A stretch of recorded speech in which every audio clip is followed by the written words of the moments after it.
नमस्कार, आप देख रहे हैं काल चक्र। मैं हूं आपके साथ अंजलि आनंद और मेरे साथ हैं प्रश्न कुंडली विशेषज्ञ पंडित सुरेश पांडे जी। बहुत बहुत स्वागत है पंडित जी आपका। धन्यवाद। जून में कब, किसको और कहां रहना होगा चौकन्ना। जानिए जून से जुड़ी हर सावधानी पंडित सुरेश पांडे जी की जुबानी।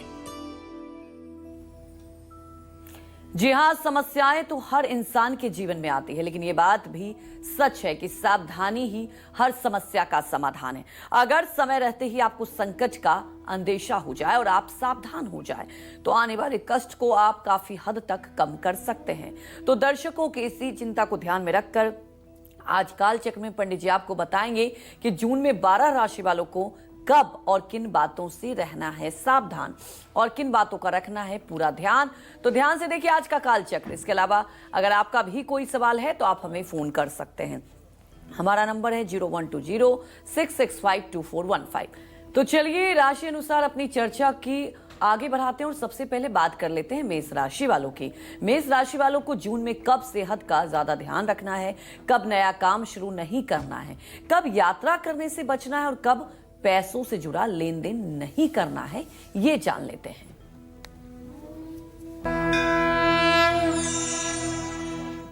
देखिए, जून के महीने में मेष राशि के जातकों को बताना चाहूँगा कि आप अपनी सेहत को लेकर के थोड़ा सा सावधान रहिएगा, लापरवाही मत करिएगा। क्योंकि पहली बात, कल तक आपका राशि स्वामी मंगल नीच राशि में है, उसके बाद में वो अंगारक योग में केतु के साथ हो जाएगा। तो ऐसे में अगर ज़्यादा लापरवाही करेंगे तो सर्जरी की संभावना बन जाएगी। दूसरी बात ये कि शनि आपके द्वादश भाव में है। शनि के कारण आपकी एंजाइटी बढ़ सकती है, अनिद्रा की समस्या हो सकती है, नींद न आने की समस्या हो सकती है, रिश्तों में गलतफहमियां हो सकती हैं, आपको धोखा मिल सकता है, रिश्तों में दूरियां आ सकती हैं। व्यर्थ की बहस और विवाद से बचना चाहिए। अपनी मां की सेहत का ध्यान रखना चाहिए। अनावश्यक खर्च और यात्राओं से बचना चाहिए। अगर आप शेयर मार्केट में निवेश करते हैं तो कोई बड़ा निवेश बहुत सोच समझ कर करना चाहिए। अगर आप नौकरी करते हैं और ट्रांसफ़र हो सकता है आपका, तो उसका योग बन रहा है। लेकिन ध्यान रखिएगा, मंगल केतु के साथ जा रहा है, इसलिए अधिकारियों से टकराव की स्थिति बन सकती है जो आपके लिए बेहद नुकसानदेह होगी। और आपको अपने बच्चों की सेहत और पढ़ाई पर विशेष रूप से ध्यान देना चाहिए। आपको चाहिए कि बुधवार को भगवान गणेश को दुर्वांकुर और लड्डू अर्पित करें। हर रविवार को सूर्य को अर्घ्य दें। गुरुवार को केले के पेड़ में जल चढ़ाएं। मंगलवार को हनुमान जी को सिंदूर और चमेली के तेल का लेप करें। राहु की शांति के लिए सफ़ेद चंदन का तिलक लगाएं। हर दिन हनुमान चालीसा का पाठ करें। ये ऐसे उपाय हैं जो जून के महीने में आपको राहत देंगे। जय मां विंध्यवासिनी। आगे चर्चा करेंगे, लेकिन उसके पहले हमारे एक दर्शक हैं जिन्होंने मेल करके हमें सवाल पूछा है। पंडित जी, उनका नाम बबलू है, जन्म तिथि 15 मार्च 1979 है और रात को 9 बजे इनका जन्म हुआ है, फिरोजाबाद यूपी में। प्रश्न पूछा है आगे भविष्य कैसा रहेगा। अभी का समय बहुत कठिन चल रहा है। देखिए, ऐसा है कि आपका द्वितीयेश और सप्तमेश बुध और बृहस्पति है। दोनों का अभी बुध बृहस्पति का द्वितीय द्वादश संबंध है। समय जरूर कठिन है, लेकिन ये समय ज़्यादा दिन तक कठिन रहने वाला नहीं है। जहाँ तक मैं समझता हूँ कि अगर बहुत ज़्यादा से ज़्यादा समय लगेगा तो 22 जून तक आपके समय में सुधार हो जाएगा। लेकिन आपको एक काम करना होगा। वो काम ये है कि आपको नित्य प्रातः काल सूर्योदय के समय उठकर सूर्य को अर्घ्य देना होगा और राम दरबार की पूजा करके राम रक्षा स्तोत्र का पाठ करना होगा। और चाहे आपके पास कोई काम हो या न हो, लेकिन आपको सूर्योदय के समय उठ करके नहा करके तैयार हो जाना है। राम रक्षा स्तोत्र का पाठ करके आपको एकदम रेडी हो जाना है। अगर आप तैयार हो जाएंगे और तैयार मुद्रा में रहेंगे तो आप विश्वास करिए प्रकृति आपकी परेशानियों को दूर करेगी और निस्संदेह आप अपने लक्ष्य को प्राप्त करेंगे। कोई बहुत खराब समय आपका नहीं चल रहा है। ये उतार चढ़ाव की स्थिति सबके जीवन में चलती है, वैसे आपके जीवन में भी है। हाँ, ये दूसरी बात है कि आदमी थोड़े दिनों में अगर परेशानी के दिन आते हैं तो उसको पहाड़ जैसे लगने लगते हैं, और अच्छे दिन आते हैं तो कब बीत जाते हैं पता नहीं चलता है। मैं आपसे ये कहना चाहूँगा कि अगर आप राम रक्षा स्तोत्र का सुबह शाम पाठ करना शुरू कर दें और ईश्वर पर विश्वास करें तो ज़्यादा से ज़्यादा 22 जून के बाद आपकी ज़िंदगी बेहतरीन हो सकती है। जय माँ विंध्यवासिनी। तो अब बात करते हैं वृषभ राशि वालों की। वृषभ राशि वालों को जून में किन बातों का रखना है खास ख्याल, जून में किस समय नहीं लेने हैं जरूरी फैसले, साथ ही जून में किस समय इन्हें कारोबार में धोखा मिल सकता है, आइए जानते हैं।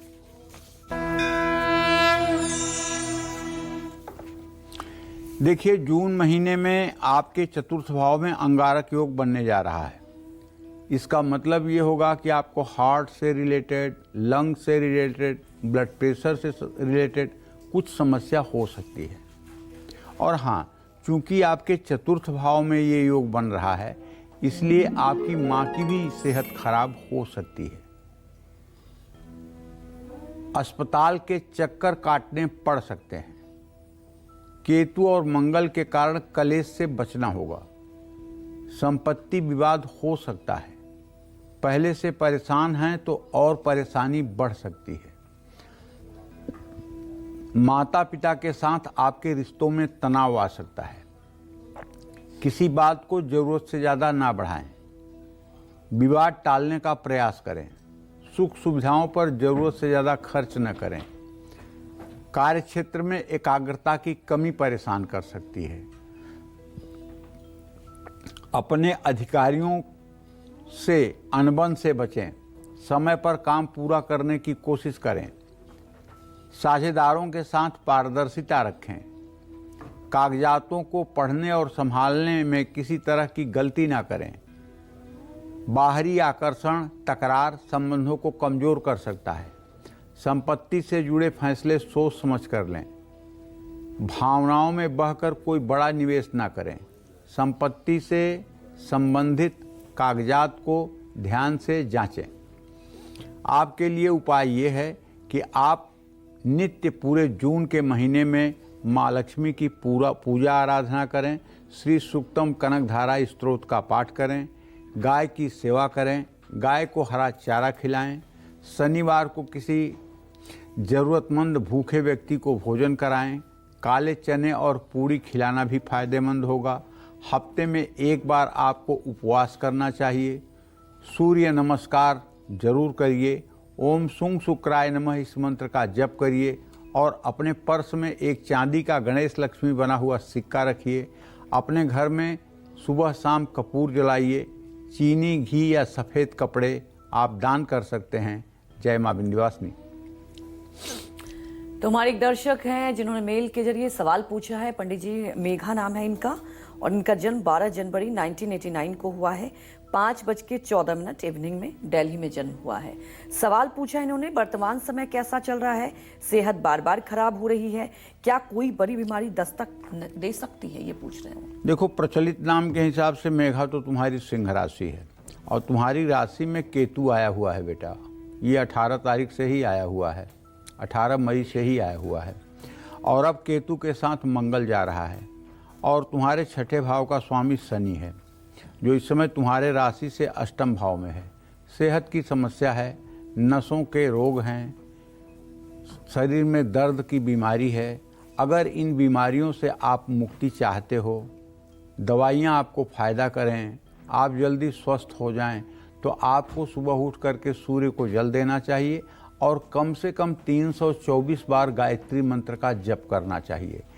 और अगर हो सके तो गाय का घी 4 चम्मच, 1 चम्मच शहद, 1 चम्मच चीनी, 1 चम्मच काला तिल मिला करके नीम की लकड़ियाँ जला करके, कपूर से नीम की लकड़ियाँ जलाकर तांबे के हवन कुंड में 108 बार गायत्री मंत्र से हवन करना चाहिए। ये उपाय अगर आप 24 दिन कर लीजिए तो मैं पूरे दावे के साथ कहता हूँ आप पूर्ण रूपेण स्वस्थ हो जाएंगी और आपका भविष्य भी अच्छा हो जाएगा। बीमारी कितनी भी गंभीर होगी उसमें राहत आपको मिल जाएगी। जय मां विंध्यवासिनी। तो आगे हमारे एक और दर्शक ने मेल किया है। पंडित जी, उनका नाम पायल है। मैं उनकी डिटेल आपको बता देती हूँ। 29/5/1993 इनका जन्म हुआ है। 7:15 मॉर्निंग में दिल्ली में जन्म हुआ है। सवाल पूछा है, सरकारी दफ्तर में कॉन्ट्रैक्ट पर नौकरी करती हूँ, क्या मेरे भाग्य में सरकारी नौकरी का योग्य है? दूसरा सवाल पूछा है, किस सेक्टर और कब तक इनको सरकारी नौकरी मिलेगी? देखो, पायल के बारे में ये बताना चाहता हूँ कि आपके द्वितीय और सप्तम भाव के स्वामी बृहस्पति और शुक्र हैं। बृहस्पति और शुक्र का इत्तिसाल है।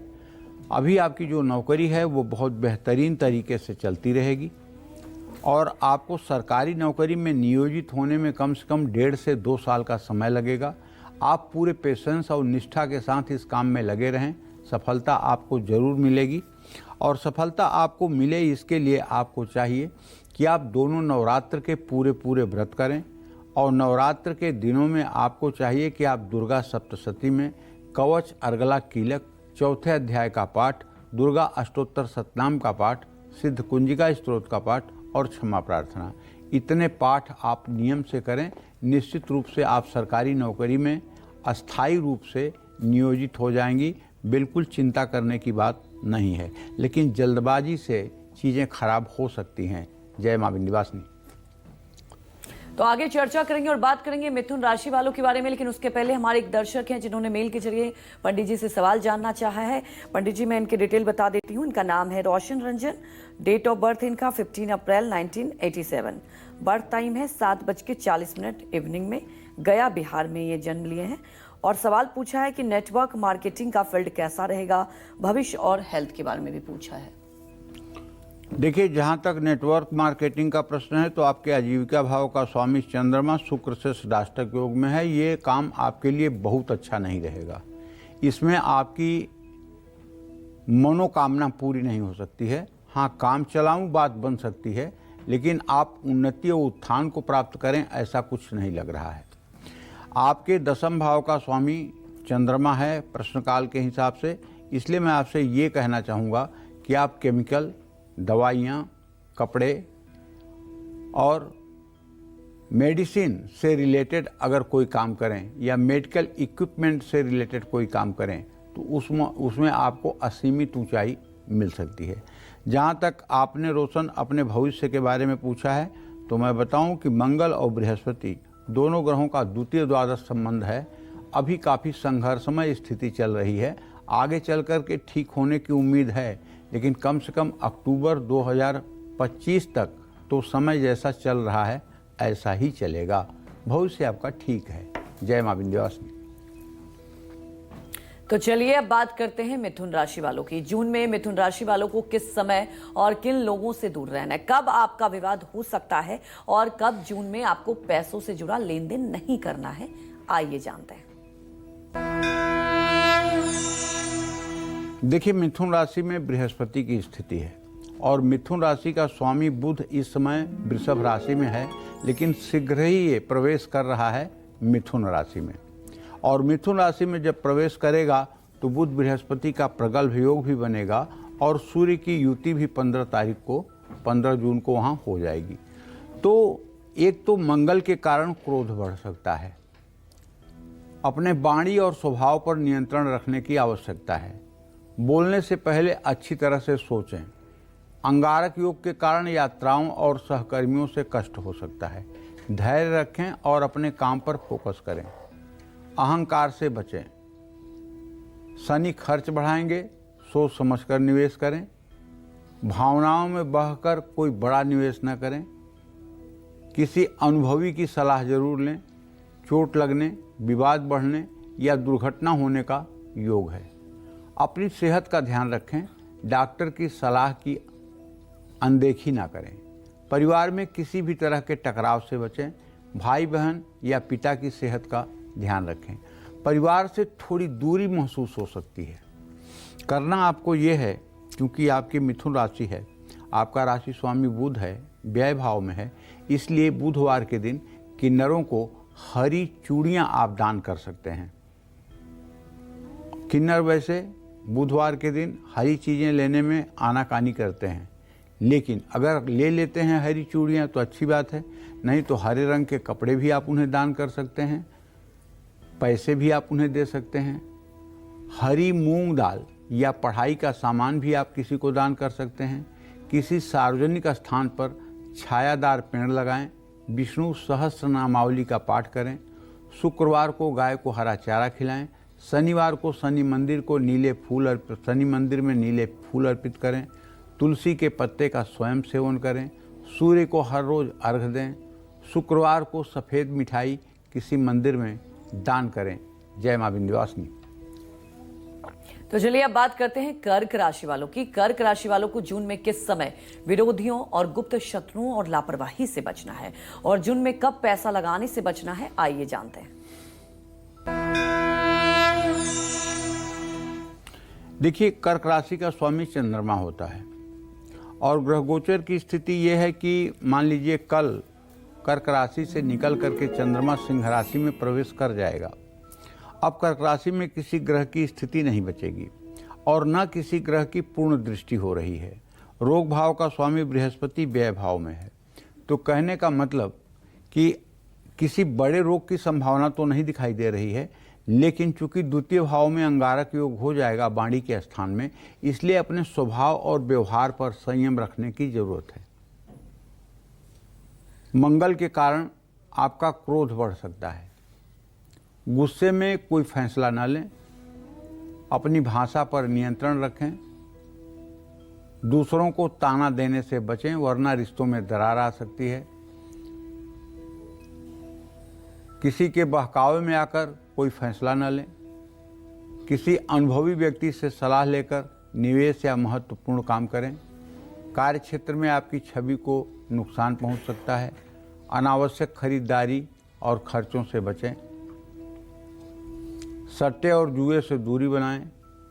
गाड़ी सावधानी से चलाएं। इन्फेक्शन से बचें। जीवन साथी से बहस टालें। घर में समझदारी से स्थिति संभालें। महीने के दूसरे भाग में पिता की सेहत का ध्यान रखें। गलतफहमी है तो बातचीत से उसको दूर करें। मंगल को शांत रखने के लिए हनुमान चालीसा का पाठ करें। ओम अंग अंगारकाय नमः इस मंत्र का 10 माला जप नित्य करें। बृहस्पति, राहु और केतु के लिए पीपल के पेड़ में जल अर्पित करें। गुरुवार को गाय को गुड़ और मूंग की दाल खिलाएं। मानसिक शांति के लिए सोमवार को शिवलिंग का जलाभिषेक करें। किसी मंदिर में रुद्राभिषेक कराएं। शुक्रवार को सुगंधित चीज़ों का दान करें। किसी भी धर्म स्थान में नियमित जाएं। अपने सिरहाने चांदी के गिलास में पानी भरकर रखें। पूर्णिमा के दिन दूध का दान करें। जय मां विंध्यवासिनी। आगे चर्चा करेंगे, लेकिन उसके पहले हमारे एक दर्शक हैं जिन्होंने मेल किया है। पंडित जी उनके डिटेल में बता दूं, इनका नाम शिवानी है। उनका डेट ऑफ बर्थ 4/8/2008 है। 4:50 मॉर्निंग में इनका जन्म हुआ। सवाल पूछा है कि 11th में साइंस स्ट्रीम लिया है और अब वो 12th में है, और वो चाहती हैं कि 12th के बाद किस फील्ड में जाएं, कैसे करियर बनाएं, ये जानना चाहती हैं। शिवानी, आपके विद्या भाव का स्वामी बुध है बेटा, और आपके आजीविका भाव का स्वामी अगर देखा जाए तो आपके आजीविका भाव का स्वामी बृहस्पति है। आपने साइंस की स्ट्रीम लिया है, वहाँ पे शनि की स्थिति है। अगर आप तकनीकी क्षेत्र में, इंजीनियरिंग के क्षेत्र में आगे बढ़ें तो उसमें आपको बहुत अच्छी सफलता मिल सकती है। मेडिकल का फील्ड भी आपके लिए अच्छा है, लेकिन उसके लिए ज़्यादा मेहनत करने की ज़रूरत है। अगर आप मेडिकल के फील्ड में जाना पसंद करती हैं तो मैं आपसे कहना चाहूँगा कि आप ओम सोम सोमाय नमः इस मंत्र का रोज़ 108 बार जप करना शुरू कर दीजिए, और जब तक आपका मेडिकल में सिलेक्शन नहीं हो जाता है तब तक नित्य आपको सुबह शाम 108 बार ओम सोम सोमाय नमः का जप करना चाहिए। और पूर्णिमा की रात में आपको चंद्रमा को अर्घ देना चाहिए। अर्घ में गाय का दूध, पानी, हल्दी, चावल और सफ़ेद फूल डाल करके अपनी छत पे चढ़ करके चंद्रमा को निहार करके 3 बार में चंद्रमा को अर्घ दे दीजिए। इसको करने से आपकी मन स्थिति ठीक रहेगी, पढ़ाई में मन लगेगा, उत्साह रहेगा, मन प्रसन्न रहेगा, सफलता मिलेगी। जय मां विंध्यवासिनी। पंडित जी, मैं देख रही हूँ राशियों की जब आप चर्चा कर रहे हैं, अंगारक योग का जिक्र कर रहे हैं, तो ये अंगारक योग कैसे बनता है? अगर ये योग्य बनता है तो क्या कुछ फर्क पड़ता है? देखो, ऐसा है, राहु मंगल के साथ हो, केतु मंगल के साथ हो, सूर्य मंगल के साथ हो, तो अंगारक योग बनता है। इसको अंगारक योग कहते हैं। अंगारक योग में जन्म लेने वाला व्यक्ति बहुत ज़्यादा क्रोधी होता है, बहुत ज़्यादा गुस्से वाला होता है और बहुत ज़्यादा हाइपर एक्टिविटी करने वाला होता है। मंगल और राहु की युति से भी अंगारक योग बनता है, मंगल और सूर्य की युति से भी अंगारक योग बनता है, मंगल और केतु की युति से भी अंगारक योग बनता है। ये अंगारक योग क्रोध को देने वाला होता है। लेकिन अगर अंगारक योग बना हुआ है और उस पर बृहस्पति की दृष्टि हो जाए या चंद्रमा की पूर्ण दृष्टि हो जाए या शुक्र की पूर्ण दृष्टि हो जाए तो इसके दोष में कमी आ जाती है। शुभ ग्रहों से दृष्ट होने के कारण इसके दोष में कमी आ जाती है। लेकिन अगर अंगारक योग बना हो और इस पर शनि की दृष्टि हो जाए तो शायद ये दोष और भयंकर हो जाता है। तब ऐसा आदमी हिंसक हो जाता है, ऐसा आदमी बहुत ज़्यादा उपद्रवी हो जाता है, ऐसा आदमी अपने भविष्य को ध्यान में न रख करके ऐसे ऐसे गलत काम कर जाता है जिसका परिणाम बहुत बुरा होता है। जय मां विंध्यवासिनी। 12 राशि वालों को जून में किन चीजों से सावधान रहना है, कब यात्रा करने से बचना है, साथ ही जून में कब धोखे, दुर्घटना, विवाद और नुकसान का योग बन रहा है, यही आज कालचक्र में पंडित सुरेश पांडे जी आपको बता रहे हैं। अपनी चर्चा को आगे बढ़ाते हुए बात करते हैं सिंह राशि वालों की। सिंह राशि वाले जून में किस समय मुश्किल में फंस सकते हैं, किस समय इन्हें सेहत पर ज्यादा ध्यान देना है और जून में कब बड़ा मौका इनके हाथ से जा सकता है, आइए जानते हैं।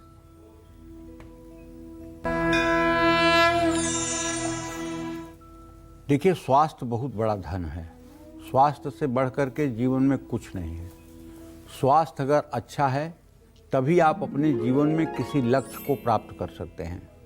स्वास्थ्य अगर अच्छा है तभी आप व्यवसायी बन सकते हैं, तभी आप अच्छे किसान बन सकते हैं, तभी आप अच्छे विद्यार्थी बन सकते हैं और तभी आप भगवान की साधना भी कर सकते हैं। इसलिए कहा गया है कि तुलसी धन धाम शरीरे से। जो कुछ भी जीवन के उद्देश्य का एक आधारशिला है वो है स्वास्थ्य। और रोग कोई भी अच्छा नहीं होता है, चाहे वो सिर दर्द हो और चाहे वो कैंसर किडनी हो। रोग कोई भी होगा वो अच्छा नहीं होगा। लेकिन इस शरीर का नाम है दुखालयम अशाश्वतम, मतलब ये रोग का भंडार है। इस शरीर में जितने अंगुल हैं, 84 अंगुल का ये शरीर है और 84 लाख रोगों से ये भरा हुआ है। कब कौन सा रोग प्रारब्धवश प्रकट हो जाएगा कहा नहीं जा सकता है। इसलिए स्वस्थ रहने के लिए 2 चीजें बहुत जरूरी हैं। पहली चीज, शास्त्र के अनुकूल अपना जीवन शैली बनाना और दूसरा प्रसन्न रहने का प्रयास करना। और प्रसन्न कैसे रह सकते हैं? प्रसन्न सिर्फ एक बात से रह सकते हैं, सुखी मीन जे नीर अगाधा जिम हरि शरणन एकौ बाधा। जब तक आप ये सोचते रहेंगे कि ये मेरी जिम्मेदारी है, मुझे करना है, this is my responsibility, this is my duty, तब तक आप सुखी नहीं हो सकते। चाहे दुनिया का कितना धन आपको दे दिया जाए, कितना वैभव दे दिया जाए, कितना बड़ा पद दे दिया जाए, कितनी बड़ी प्रतिष्ठा दिया जाए, लेकिन आप अशांति में ही जिएंगे। और जिस दिन आपके पास कुछ भी ना हो और आपको ये हो जाए कि मैं तो प्रभु के सहारे हूं, जो कराते हैं हमसे प्रभु कराते हैं, जो मैं करता हूं प्रभु के द्वारा निर्देशित होकर के करता हूं, मैं तो तुच्छ किसी लायक नहीं हूं, जो कुछ भी आज मैं हूं वो प्रभु की कृपा से हूं। करें करावें आप सब जन ही बड़ाई दें। अगर हमको कहीं बड़प्पन मिल रहा है तो ये प्रभु की कृपा है, वो हमको बड़प्पन दिलवा रहे हैं, मैं इस योग्य नहीं हूं। पहली बात, मन की स्थिति को ठीक रखना चाहिए। और दूसरी बात, शास्त्र में जो कहा गया है कि क्या खाना चाहिए, क्या नहीं खाना चाहिए, कब उठना चाहिए, कब सोना चाहिए, कब जागना चाहिए, किस तरह का व्यवहार करना चाहिए, आहार विहार कैसा होना चाहिए, ये सब शास्त्रीय मर्यादाओं का अगर हम पालन करें तो बहुत कुछ हद तक हम ठीक रह सकते हैं। लेकिन कुछ प्रारब्ध ऐसे होते हैं जिन्हें मिटाए नहीं हम मिटा सकते हैं। क्योंकि देखिए, केवल पुण्य से जो होता है वो देव शरीर बनता है और मनुष्य को स्वर्ग में रहने का अधिकार प्राप्त होता है, और केवल पाप से हमें नरक में जाना पड़ता है, नरक भोगना पड़ता है। और के पाप और पुण्य को मिलाकर के हमारा शरीर बना हुआ है। तो जब हमारे पूर्व जन्म के प्रारब्ध के पाप का उदय होगा तो हमें शारीरिक रूप से कोई न कोई कष्ट भोगने पड़ेंगे। बड़े बड़े संत, बड़े बड़े महात्मा, बड़े बड़े भगवत प्राप्त तत्वबोध लोगों को भी शारीरिक कष्ट मिला है, इसका प्रमाण है। अगर वो चाहते तो अपने कष्ट को दूर कर सकते थे, लेकिन जैसे मच्छर मारने के लिए ब्रह्मास्त्र का प्रयोग नहीं होता है, वैसे जो सिद्ध संत महात्मा हैं वो ये मच्छर रूपी शारीरिक कष्ट को दूर करने के लिए अपने तपस्या का प्रयोग नहीं करते हैं, इसलिए वो शारीरिक कष्ट को भोग लेते हैं और अंत में परमेश्वर को प्राप्त करते हैं।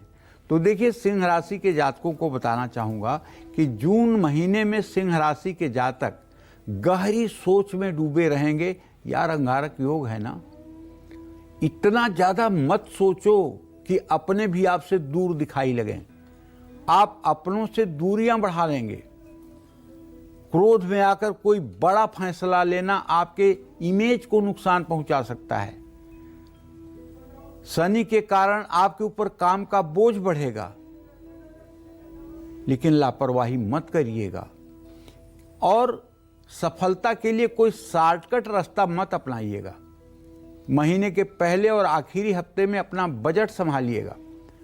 अनावश्यक शॉपिंग ना करिएगा और दिखावे से बचिएगा। अंगारक योग के कारण आपके स्वभाव में एक आक्रामकता आ सकती है।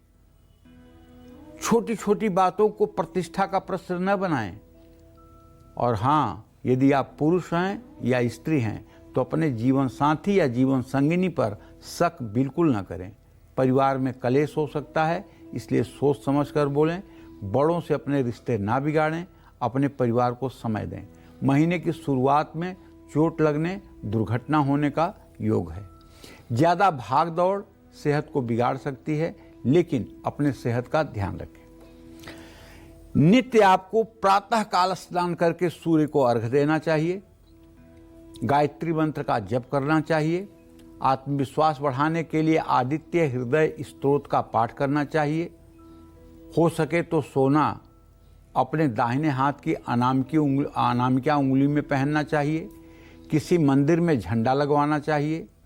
पानी में थोड़ी सी हल्दी डालकर स्नान करना चाहिए।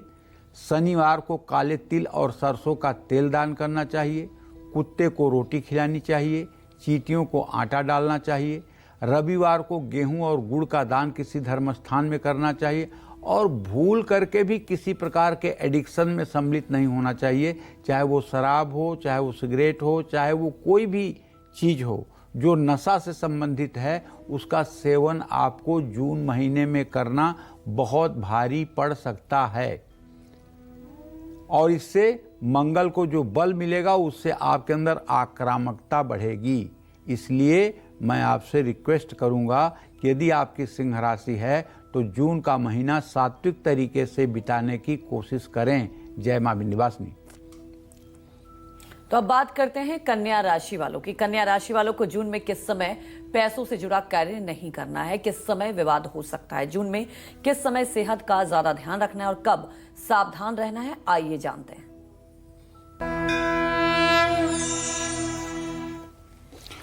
अंगारक योग के कारण कन्या राशि है आपकी, तो अंगारक योग के कारण आपका क्रोध बढ़ सकता है। आपके राशि का स्वामी बुध इस समय अभी अस्त की स्थिति में चल रहा है, आपके भाग्य स्थान में है। जिसके कारण आपका क्रोध बढ़ सकता है और आप मानसिक रूप से अपने आप को अस्थिर महसूस करेंगे। तो करना आपको यह है कि अपने तनाव पर काबू रखें। तनाव पर काबू रखना क्या आपके लिए आसान बात है क्या? तनाव पे ऐसे काबू नहीं होता है। तनाव पर काबू रखने के लिए आंख बंद करिए और अपने इष्ट देव का स्मरण करिए।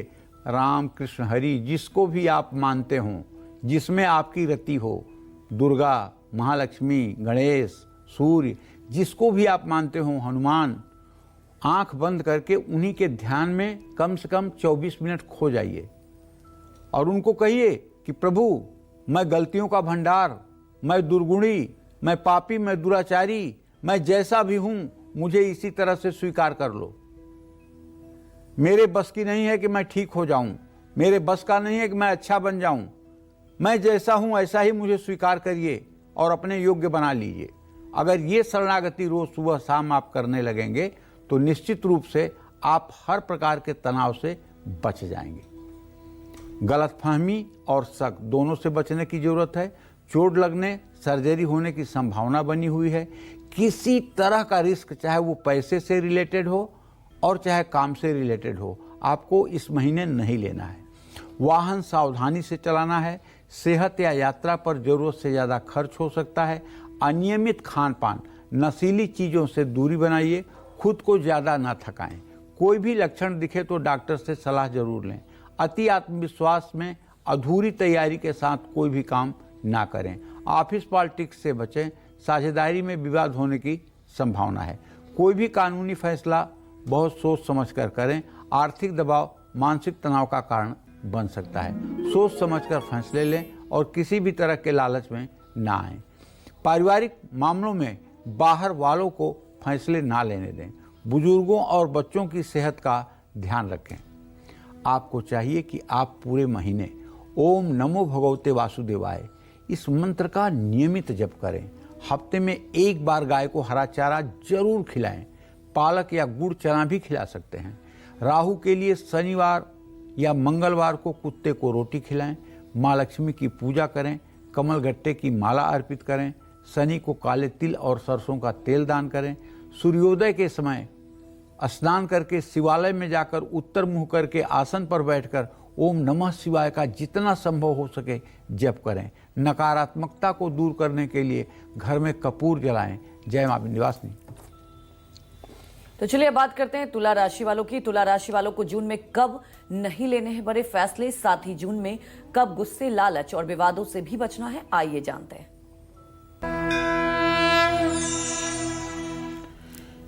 देखिए, तुला राशि के जातकों को बताना चाहूंगा कि यद्यपि शुक्र की पूरी दृष्टि आपके राशि पर है, कहने का मतलब, लेकिन आपके द्वितीय भाव का स्वामी मंगल अंगारक योग में जा रहा है कल से। तो इसलिए आपको अपने गुस्से और अपने बातचीत करने के तरीके पर नियंत्रण रखना होगा और ओवर कॉन्फिडेंस, अति आत्मविश्वास से भी आपको बचना होगा। डाइजेशन से संबंधित, पाचन तंत्र से संबंधित कमजोरी आपको महसूस हो सकती है, इसलिए सोच समझ करके कोई चीज आप ग्रहण करें। माता पिता की सेहत का ध्यान रखें। आप जिसके अधीनस्थ काम करते हैं या जो आपके सहकर्मी हैं, उनसे किसी तरह से टकराव न होने पाए, क्योंकि काम का दबाव बढ़ेगा। धैर्य न खोएं। महीने की शुरुआत में कारोबार में रुकावटें आ सकती हैं। महीने के पहले भाग में धनहानि या निवेश से नुकसान के योग हैं। शेयर बाजार, सट्टा, लॉटरी, जुआ, इन सब चीज़ों से दूरी बनाएं। ज़्यादा पैसे कमाने की इच्छा से गलत काम न करें। अचानक कुछ बड़े खर्चे आ सकते हैं। रिश्तों में ज़बरदस्ती ना करें। किसी की बुराई करने से बचें। अपने परिवार के सदस्यों का हर मुश्किल में सहयोग करें। आपका आलस्य और लापरवाही पारिवारिक क्लेश का कारण बनेगी। हर दिन आपको सेवा और दान करना चाहिए। शुक्रवार को गाय को रोटी, केला, गुड़ या चारा खिलाना चाहिए। शुक्र के लिए चंदन का इत्र लगाना चाहिए। चंद्रमा की रोशनी में ध्यान लगाएं। बुधवार को किन्नरों को दान करें। राहु और शनि के लिए किसी मंदिर में काले तिल का दान करें। हर दिन दुर्गा चालीसा पढ़ें, दुर्गा स्तुति का पाठ करें। इससे मानसिक तनाव कम होगा और गुप्त शत्रुओं से आपकी रक्षा होगी। हनुमान चालीसा का पाठ करने से आपका क्रोध कम होगा। जय मां विंध्यवासिनी। तो अब बात कर लेते हैं वृश्चिक राशि वालों की। वृश्चिक राशि वालों को जून में किस समय यात्रा करने से बचना है, कब संभल कर बात करनी है, आइए जानते हैं।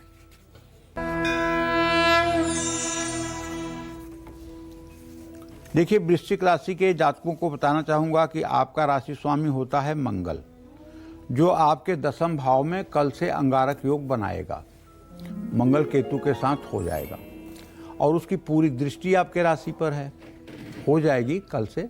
तो अंगारक योग के कारण आक्रामक व्यवहार और झगड़ालू प्रवृत्ति दोनों आपके अंदर देखने को मिल सकती हैं। आप कोशिश करें कि कहीं मेरे द्वारा अनुचित व्यवहार तो नहीं हो रहा है, कहीं हमारा व्यवहार किसी के लिए आक्रामक तो नहीं लग रहा है। अपना एग्जामिन खुद करें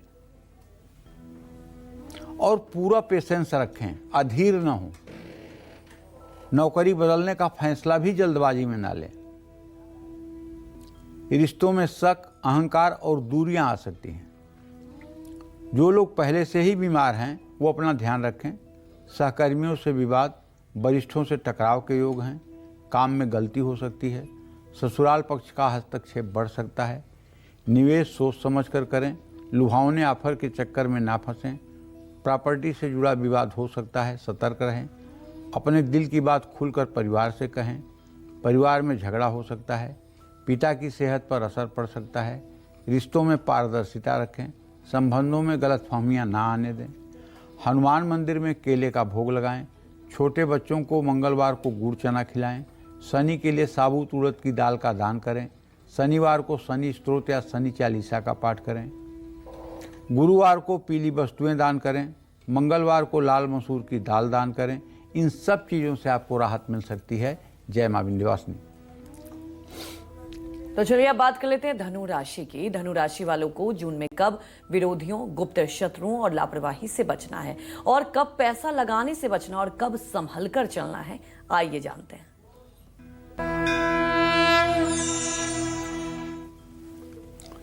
देखिए, धनु राशि के जातकों को बताना चाहूंगा कि यद्यपि बृहस्पति की, आपके राशि स्वामी की, आपके राशि पर पूर्ण दृष्टि है, लेकिन अगर देखा जाए तो शनि की भी पूरी दृष्टि है। जहां बृहस्पति आपकी रक्षा करेंगे वहीं शनिदेव आपके शरीर में रोग पैदा करेंगे। आपकी अगर धनु राशि है तो आपके ऊपर शनि की ढैया भी शुरू हुई है। 29 मार्च 2025 रात 11:02 पर शनि की ढैया भी शुरू हुई है। तो मेरे भाई, आपको अगले 2.5 सालों तक अपने हर काम में सावधानी बरतनी चाहिए। केवल जून का महीना ही नहीं, अगले 2.5 साल। और कभी कोई डिसीजन लेने के लिए किसी के प्रेशर में आकर के, किसी के दबाव में आकर के, किसी के संकोच में आकर के अगर आप फैसला लेंगे तो आपके लिए आत्मघाती होगा। इसलिए मैं आपसे 100 बार कहना चाहता हूं कि जल्दबाजी में कोई फैसला मत लीजिए, सोच करके अपने विवेक से निर्णय लीजिए। 29 जून के बाद नौकरी बदलने की कोशिश करिए। कारोबार में बड़े फैसले सलाह लेकर करिए। साझेदारों से असहमति और गलतफहमियां हो सकती हैं। अनियोजित खर्चों से बचें और बजट बनाकर चलें। निवेश सोच समझकर करें। संपत्ति विवाद या ससुराल पक्ष से धनहानि का योग है। परिवार से अपने दिल की बात जरूर कहें। माता पिता की सेहत का ध्यान रखें। भाई बहनों से संबंध सुधारें। घर में किसी तरह का कलेश न होने दें। पेट से परेशान रहेंगे। अनियंत्रित ब्लड प्रेशर है तो सतर्क रहें। वाहन सावधानी से चलाएं, वरना दुर्घटना हो सकती है। चोट लगने या सर्जरी होने का भी योग बन सकता है, क्योंकि शनि की दृष्टि आपके राशि पर पूरी है। भगवान विष्णु की पूजा करें। गुरुवार को श्रीहरि को पीला चंदन, पीली मिठाई, केले का भोग लगाएं। पीपल या केले के पेड़ की पूजा करें। ये पेड़ भी लगाएं। जल में हल्दी और गुड़ डालकर सूर्य को अर्घ दें।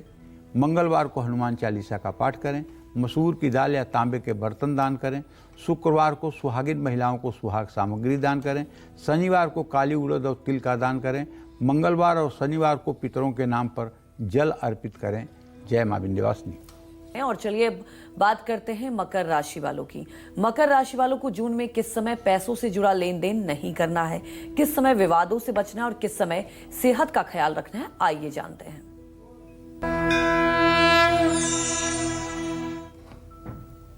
देखिए, मकर राशि के जातकों को कहना चाहूंगा कि आपके द्वितीय भाव में राहु, तृतीय भाव में शनि, चतुर्थ भाव में शुक्र, पंचम में सूर्य बुध की स्थिति, छठे आपका गुरु और आठवें भाव में मंगल केतु की स्थिति बन जाएगी। ऐसे में भाई अगर मृत्यु भाव में अंगारक योग बनेगा तो आकस्मिक चोट, चपेट, दुर्घटना या सर्जरी का योग बनेगा। इसलिए मैं आपसे एक रिक्वेस्ट करता हूं कि दुर्घटनाएं रोज नहीं होती हैं, लेकिन अगर आप अपनी गाड़ी खुद चलाते हैं तो लंबी दूरी के लिए जून महीने में आपको ड्राइव नहीं करना चाहिए और ख़ास करके हिल स्टेशन या हिल एरिया में, पहाड़ी एरिया में तो आपको ड्राइव बिल्कुल नहीं करना चाहिए। दूसरी बात, यदि आपका व्यवसाय साझेदारी में है तो विवेक के साथ फैसले लें, नहीं तो संबंध खराब हो सकते हैं और डिसीजन लेने में भी मुश्किलें आ सकती हैं। असहमति बनेगी जिसके कारण नुकसान हो सकता है। नौकरी में, काम में रुकावट आ सकती है। छोटी सी गलती बड़े विवाद का कारण बनेगी और आपके इमेज को नुकसान पहुंचेगा। अनावश्यक खर्चों में बढ़ोतरी हो सकती है। कारोबार में जून के महीने में ज़्यादा उम्मीद न रखें। हर तरह के दिखावे से आपको दूर रहना चाहिए। ससुराल पक्ष के साथ बातों को तूल न देना ही बेहतर होगा। भाई बहनों के साथ रिश्तों में मामूली तनाव आ सकता है। आपको चाहिए कि शनि देव के किसी मंत्र का आपको नित्य सुबह शाम जप करना है। चाहे ओम संग शनश्चराय नमः कह लीजिए, चाहे दशरथ कृत शनि स्तोत्र का पाठ कर लीजिए और चाहे नीलांजन समाभासम रविपुत्रम यमाग्रजम छाया मार्तंड संभूतम तम नमामि शनिश्चरम। शनिवार को काला तिल, सरसों का तेल, कंबल का दान करिए। शनि मंदिर में तिल और नीले फूल चढ़ाइए। अंगारक दोष के निवारण के लिए हनुमान मंदिर में केले का भोग लगाइए और ध्वजा भी चढ़ाइए। दुर्घटना से बचने के लिए हनुमान बाहुक का पाठ करिए।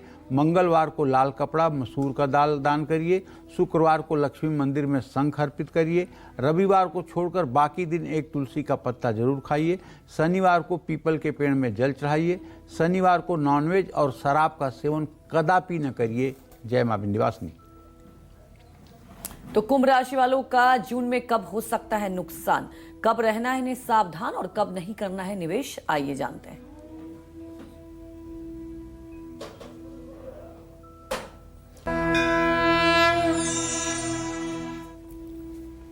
देखिए, कुंभ राशि के जातकों को बताना चाहूँगा कि आपको अंगारक योग से सतर्क रहना है। सेहत का ध्यान रखना है। गाड़ी सावधानी से चलाना है। चोट लगने, फिसलने का योग बनेगा। मानसिक तनाव या भ्रम हो सकता है।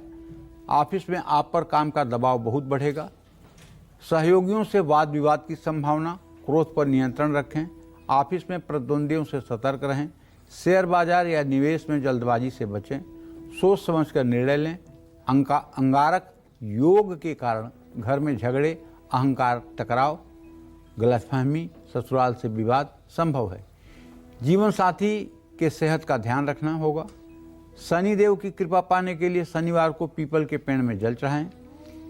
पीपल के पेड़ की 7 बार परिक्रमा करें, इससे तनाव कम होगा। अंगारक योग के बुरे प्रभावों से राहत पाने के लिए मंगलवार को गुड़ और भुने चने का प्रसाद बांटें। हनुमान चालीसा का पाठ करें। मंगलवार को तांबे के बर्तन में जल भरकर हनुमान मंदिर में अर्पित करें। बुध के लिए बुधवार को काले तिल का दान करें। भगवान गणेश को दुर्वा अर्पित करें। बृहस्पतिवार को केले के पेड़ की पूजा करें। वैवाहिक जीवन में कष्ट है तो शुक्रवार को छोटी कन्याओं को सफ़ेद मिठाई या खीर खिलाएं। ओम रांग राहवे नमः इस मंत्र का जप करें। बुधवार या शनिवार को करें। नीले या काले रंग के कपड़े शनिवार को जरूरतमंद लोगों को दें। तनाव कम करने के लिए मेडिटेशन करें। जय मां विंध्यवासिनी। तो चलिए अब बात कर लेते हैं आज के लकी ईमेल कुंडली विजेता की। और आज के हमारे ईमेल कुंडली विजेता हैं वाराणसी उत्तर प्रदेश के रहने वाले रोशन यादव। इनकी माता जी सीमा यादव हमारे साथ फोन लाइन पर मौजूद हैं। सीमा जी, रोशन की सारी डिटेल मैंने पंडित जी को बता दी है, आप अपने सवाल पूछ सकती हैं।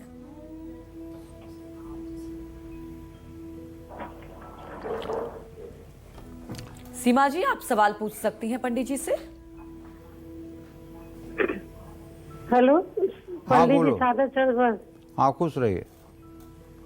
पंडित जी, रोशन की जन्म तारीख 2001 जुलाई, दिन शनिवार, दोपहर 2:01:23 पर हुआ है। जी जी जी। पंडित जी, मेरे 4 सवाल हैं। पर ये यूपीएससी की तैयारी कर रहा है, क्या इसको इसमें सफलता मिलेगी?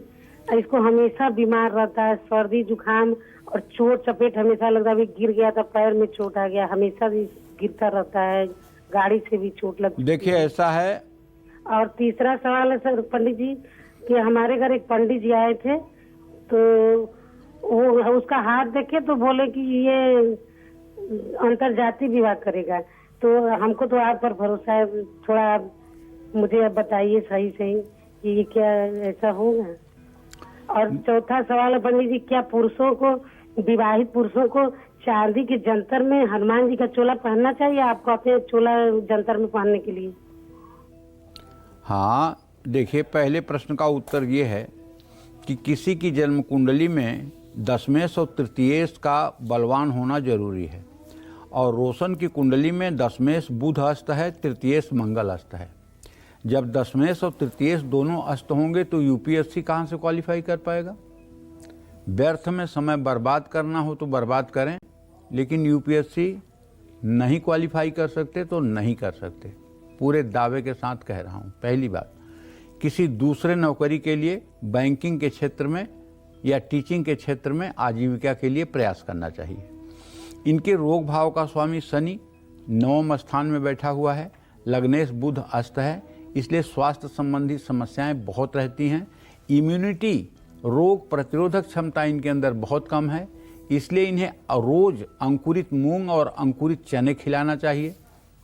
थोड़ा सा व्यायाम करना चाहिए, एक्सरसाइज करना चाहिए, जिससे इनकी सेहत ठीक रहे। सेहत औसत से ज़्यादा गिरावट में रहती है, जिसके कारण ये पूर्ण मनोयोग के साथ कोई काम नहीं कर पाते हैं। जहाँ तक ये कहना कि अंतर्जातीय विवाह होगा, मैं इससे सहमत नहीं हूँ, क्योंकि इनका लग्नेश बुध और सप्तमेश बृहस्पति है। बुध और बृहस्पति दोनों दशम भाव में बैठे हुए हैं, तो ऐसे लोगों का विवाह किसी कुलीन और सभ्य परिवार में ही होता है, इसमें कोई दो राय नहीं है। तो ये बात भी मतलब कि समझने की है, इससे डरने वाली कोई बात नहीं है। लेकिन इतना मैं ज़रूर कहना चाहूँगा कि देखिए, अभी इनकी जो दशा चल रही है वो गुरु की दशा चल रही है, गुरु शनि के साथ है। जितना बढ़िया रिस्पॉन्ड करना चाहिए नहीं कर पा रहा है। तो आपको 3 किलो चने की दाल, 3 मीटर पीला कपड़ा, 1 दर्जन केला, चीनी, नमक और हल्दी के 1-1 पैकेट 5 गुरुवार किसी मंदिर में दान करवाना चाहिए। इसका लाभ जरूर मिलेगा। जय मां विंध्यवासिनी। और चलिए बात करते हैं मीन राशि वालों की। मीन राशि वालों को जून में किन बातों का रखना है खास ख्याल और कौन सी सावधानियां बरतनी चाहिए, ये जानते हैं। मीन राशि के जातकों को बताना चाहूँगा कि आपके छठे भाव में अंगारक योग बन रहा है, इसलिए आपको विशेष सावधान रहने की जरूरत है, क्योंकि ये आपके रोग शत्रु का भाव है। इससे सेहत कमज़ोर हो सकती है। अगर जरा सा भी आपको कोई प्रॉब्लम समझ में आती है तो आपको डॉक्टर से सलाह जरूर लेनी चाहिए, क्योंकि स्वास्थ्य के कारण आपकी कार्यक्षमता प्रभावित हो सकती है। और बिल्कुल लापरवाही से आपको बचना चाहिए।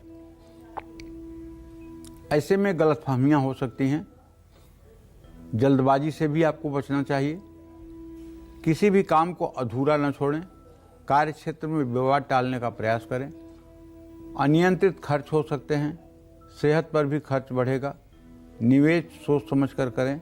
आय और व्यय का लेखा जोखा रखें। बातचीत में संयम रखें। साथी की भावनाओं का सम्मान करें।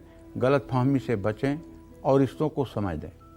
संपत्ति से जुड़े विवाद की आशंका है। पारिवारिक मामलों में धैर्य रखें। गुस्से में कोई निर्णय न लें। संपत्ति से जुड़े दस्तावेजों की जांच परख जरूरी है। मीन राशि के जातकों को कहना चाहूँगा कि गुरुवार को केले के पेड़ की पूजा करें, मछलियों को आटे की गोलियां या दाना डालें। शनिवार को काले तिल, सरसों का तेल और नीले कपड़े दान करें।